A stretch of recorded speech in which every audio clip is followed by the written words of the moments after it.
Nonverbal Communication Messages Beyond Words by Rizan, Bronwyn, and Abner.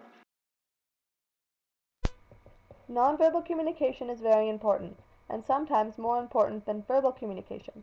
One must be able to express nonverbally as well as read and respond to nonverbal behaviors others are displaying. This is because nonverbal communication serves many functions in everyday life. Firstly, it can serve a practical function, for example, police officers directing traffic using hand gestures.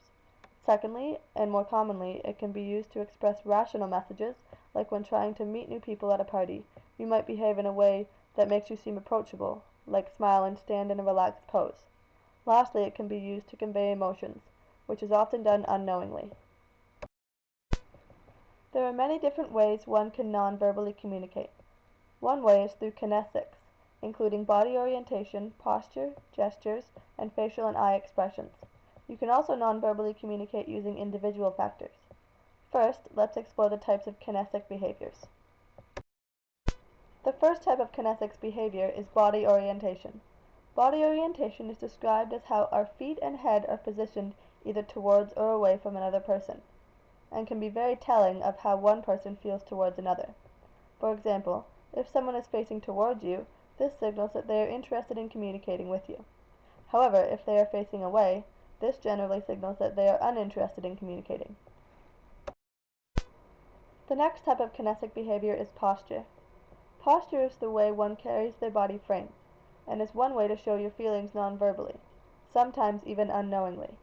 For example, when you sit up straight in your chair during class, you are showing that you are interested in the lecture material. However, if you are slouching or sitting back in your chair, this signals that you are uninterested in not paying attention. Also, when you have a relaxed and loose frame, you are showing that you don't feel threatened and are not stressed. Whereas if you have a stiff or tense frame, you will seem threatened or stressed. Gestures are hand and arm movements that are used to convey a certain message when communicating. There are many different kinds of gestures. Illustrators are movements that are incorporated in speech, example when giving directions. Emblems are movements that have universal meaning, for example, nodding your head in agreement or shaking your head in disagreement.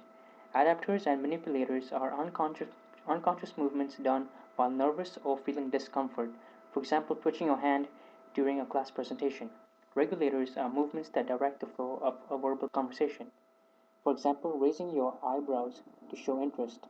Affect displays are non-verbal displays of emotion, usually by facial expressions.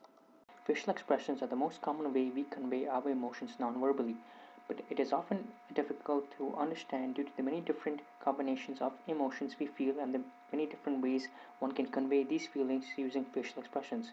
There are over 8 to 10 different kind of positions of different body parts that will convey facial expressions, from the eyebrows to the forehead to the lower face. Furthermore, different emotions felt seem to show in different parts of the face. Individual factors of nonverbal communication. Voice could be used as an individual factor of nonverbal communication. It refers to the fact that there are many ways we communicate based on tone, pitch, volume, and speed. Here's an example of two ways a sentence could be said and interpreted based on the tone of voice. I'm so excited. This person is really excited. I'm so excited. This person is really not interested nor excited. Another individual factor is touch. The way someone is touched could express or communicate the way one feels. For example, a kiss could mean many different things. In many countries across the Middle East and some European countries, a kiss is seen as a greeting, a way you greet family members, friends, etc. A kiss could also be used to arouse someone in romantic situations.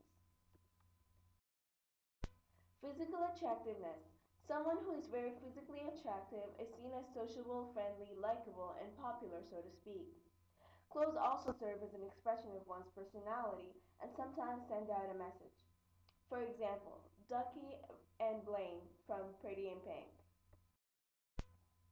In this picture, Ducky looks less put together than Blaine, which speaks in regards to the difference in economic level or social class they're in. Blaine is the wealthy preppy kid, whereas Ducky is the average middle class kid. The following clip from Seinfeld shows Kramer displaying Nonverbal communication. Kramer, you're never going to be able to completely stop talking. Jerry, 94% of communication is nonverbal. Here, watch.